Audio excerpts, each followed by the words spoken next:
नमस्कार मित्रों, towards education में सतीश कुमार का पुनः नमस्कार। आप लोग कैसे हैं? आशा है कि आप लोग अच्छे होंगे और आपकी टीजीटी की पढ़ाई अच्छी चल रही होगी। इंटरमीडिएट के हिसाब से नया सिलेबस और नया सेशन शुरू होने वाला है। 3 तारीख से इंटरमीडिएट का नया सिलेबस शुरू हो। 9th क्लास के बच्चे जो वो फर्स्ट ईयर के बच्चे जो सेकंड ईयर में आए हैं वो, और जो बीएससी फर्स्ट ईयर से सेकंड ईयर में आए होंगे, सेकंड ईयर से थर्ड ईयर में, थर्ड ईयर से फाइनल ईयर में, सेकंड ईयर से फाइनल ईयर में, उन सब के लिए ये हमारा सिलेबस लाभप्रद रहेगा। इसी के साथ हम अपना वीडियो को आगे बढ़ाते हैं। हमने आपको पीछे अमीबा के इंटरनल पार्ट्स के बारे में बताया था कि जो 2-3 भाग बताए थे, कोशिका कला, जीव द्रव्य और न्यूक्लियस। अब आपको बताते हैं अमीबा का स्वभाव कैसा। गमन, लोकोमोशन। अमीबा में गमन पादापों द्वारा होता है। पादाप हर समय बनते रहते हैं, अतः गमन निरंतर होता रहता है। ऐसे गमन को अमीबॉइड गमन कहते हैं। कुछ अन्य प्रोटोजोआ तथा बहुकोशिकीय जंतुओं की कुछ कोशिकाओं जैसे स्पंजों के अमीबोसाइट्स तथा कशेरुकों के श्वेत रुद्राणु, उन्हें व्हाइट ब्लड कार्पल्स WBC आदि में भी ऐसा ही गमन होता है। इसे जंतु गमन की सरलतम विधि मानते हैं। अमीबा में ये 3 मूल बातों पर निर्भर करता है। अमीबा में 3 मूल बातों पर निर्भर करता है। नंबर 1, आधार वस्तु के से संपर्क, यानी अमीबीय गमन विसर्पी होता है, अतः इसमें शरीर का किसी ठोस आधार वस्तु से संपर्क आवश्यक होता है। आधार वस्तु से चिपकने में निकटवर्ती जल में उपस्थित अकार्बनिक आयनों की सूक्ष्म मात्रा सहायक होती है। अकार्बनिक आयन कौन कौन से हैं? कैल्शियम 2+, मैग्नीशियम 2+ और K+। नंबर 2 पर है सतत संयानता रूपांतरण, यानी कॉन्टिन्यूअस विस्कोसिटी कन्वर्जेंस में गमन में शरीर के अस्थायी पश्च छोर पर एक्टोप्लाज्म प्लाज्मा जेल का सॉल में तथा अग्र छोर पर एंडोप्लाज्म प्लाज्मा सॉल का जेल में निरंतर रूपांतरण आवश्यक होता है। एंडोप्लाज्म में पीछे से आगे की ओर बहने के लिए कोई बल फोर्स आवश्यक होता है।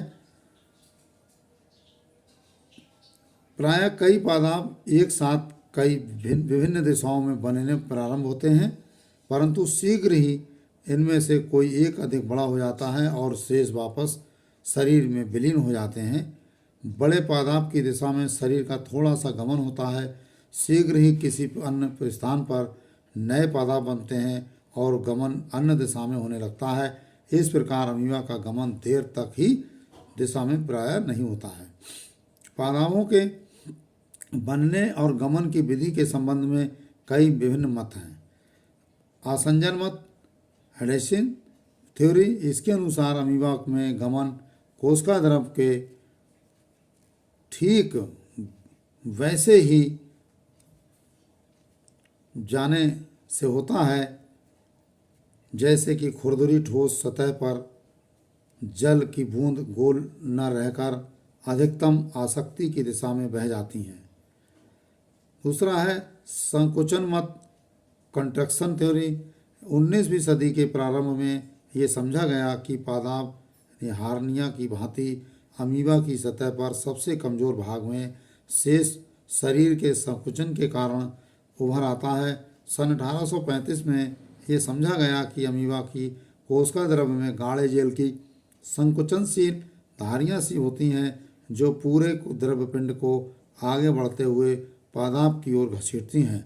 बाद में जब हीजमैन ने अपने कोशिका द्रव्य की जालवत संरचना सिद्धांत reticular theory of cytoplasmic structure में बताया कि अमीबा का शरीर एक निर्जीव तरल में निलंबित सजीव एवं संकुचनशील तंतुओं का 3 डायमेंशनल जाल होता है, जो तब सूल्ज एक वैज्ञानिक थे, सूल्ज 1861 में, उनके मत के अनुसार भी ये रखा गया तो उन्होंने बताया कि शरीर के पश्च भाग में होने वाला संकुचन शरीर के द्रव को आगे धकेलता है। तीसरा है धरातल तनाव मत। धरातल तनाव मत में 1886 में साइंटिस्ट ने बर्थोल्ड ने बताया कि अमीबा में किसी भी स्थान पर स्थानीय कारणों से धरातल तनाव अकस्मात कम हो सकता है। इससे यहाँ कोशिका द्रव भीतरी तनाव के कारण पादाब के रूप में उभर आता है। बुशली 1892 और रैम्बलर 1898 ने भी इस मत का समर्थन किया था। धरातल तनाव तरल धरातल पर होता है। धरातल तनाव तरल धरातल पर होता है।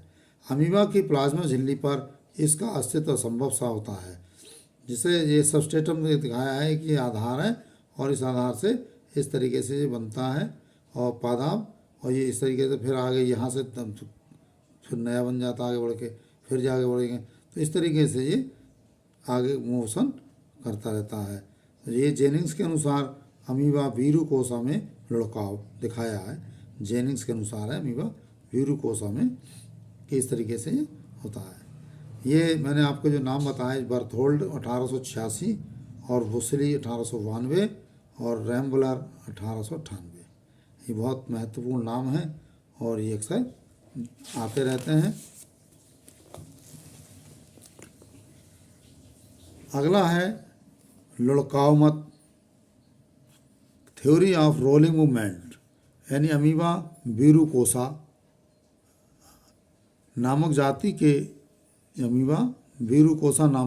अमीबा पर चिमनी के धुएं के कार्बन कणों को छोड़कर जेनिंग्स 1904 ने देखा कि गमन में ये अमीबी गेंद की भांति लुढ़कती हैं। अमीबा की कुछ ऐसी जातियों में जो कि एक पादपीय होती हैं, अर्थात जिनमें केवल एक ही अस्पष्ट सा पादाप बनता है, ऐसा गमन हो सकता है, परंतु सब जातियों में ऐसा नहीं होता है। मास्ट के अनुसार क्या था कि जहाँ भी प्लाज्मा लेमा आधार तल को छूती है, जल में लवणों के कारण यह तल से चिपक जाती है। तुरंत ही इस स्थान की प्लाज्मा जेल पिघलकर महीन और कमज़ोर हो जाती है और यहाँ हाइलेंट्रोपी के रूप में पादाब बनने लगता है। अब तरल प्लाज्मा सॉल अपने तनाव के कारण कमज़ोर जेल को तोड़कर अचानक तेज़ी से आगे बढ़ता है और हाइलेंट्रोपी से टकराकर फव्वारे की भांति चारों ओर पार्श्वों में फैलने के बाद जेल में बदल जाता है, जिलेशन। अतः यहाँ प्लाज्मा जेल की आगे से हाइलेंट्रोपी द्वारा ढकी नलिका सी बन जाती है और शरीर का अधिक प्लाज्मा सॉल इस नाम नलिका में आगे बहता है और हाइलेंट्रोपी को धकेलता हुआ उसी प्रकार पार्श्वों में फैलकर जेल में बदल जाता है। इस प्रकार यहाँ शीघ्र ही पादाब बन जाते हैं। नए पादाब की ओर प्लाज्मा सॉल के बहाव को बनाए रखने के लिए शरीर के तत्कालिक पश्च भाग की जेल साल में बदलती रहती है। साथ ही पिघलती हुई एक प्लाज्मा जेल अपने स्तर को कायम रखने के लिए सिकुड़ती भी रहती है। इसी के नए बने सॉल पर आगे बढ़ने का दबाव पड़ता है और प्लाज्मा सेल के सॉल के बदलने के शरीर के अस्थायी पश्च भाग में पहले के पादाब धीरे धीरे छोटे होकर शिकंजों के रूप में दिखाई देने लगते हैं। इसीलिए पश्च छोर को पश्चपाद या यूरोटाइड कहते हैं।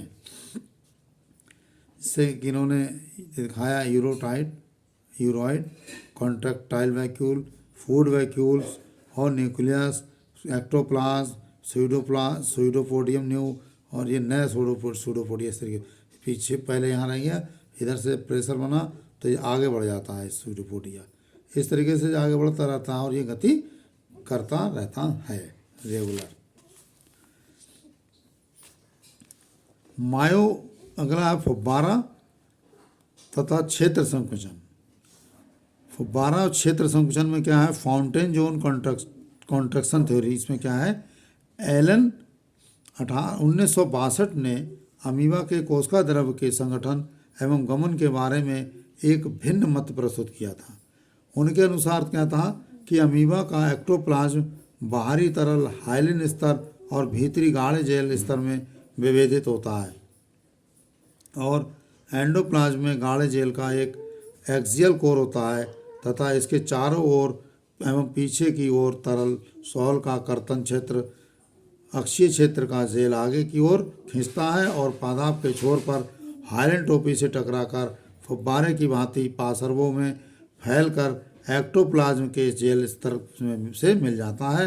इसी फव्वारा क्षेत्र में जेल अपना कुछ जल त्याग कर संकुचित होता है और जिससे अक्षीय क्षेत्र और आगे खींच जाता है।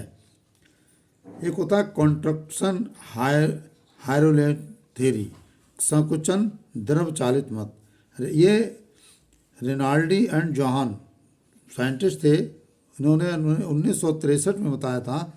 जो पहले अभी एलन का मत था फव्वारा क्षेत्र संकुचन मत, ये है रिनाल्डी एंड जॉहन का मत। एलन के मत के आलोचना तथा मास्ट के मत की पुष्टि करते हुए इन्होंने कहा था कि शरीर के अस्थायी पश्च भाग में प्लाज्मा जेल के संकुचन से प्लाज्मा सॉल पर द्रव चालित दाब यानी हाइड्रोलिक प्रेशर पड़ता है। ये दाब अग्र छोर पर सबसे अधिक पड़ता है और मध्य में सबसे कम, पश्च भाग में मध्यम होता है। इसके प्रतिरोध के आगे सबसे कम और मध्य में अधिकतम होता है, इसलिए अधिक प्लाज्मा सॉल नए पादाप की ओर बहता है। ये आपको प्रेशर के रूप में दिखाया, रीजन ऑफ द जिलेशन और region of the solation and contraction, है ना। अमीबा में रिनाल्डी एवं जॉहन के अनुसार द्रव चालित दाब है ये। और आज इसके वीडियो यहीं तक, हमें इजाज़त दीजिए और आप लोग लाइक और सब्सक्राइब अपने मित्रों को शेयर करना ना भूलें और जैसी वीडियो लगे वैसा कमेंट भी ज़रूर करना। और मैं अगला जो इसमें वीडियो लाऊंगा वो इसमें आपको पोषण लाना है। आपको अगला जो टॉपिक होगा वो पोषण का होगा। इसी के साथ थैंक यू।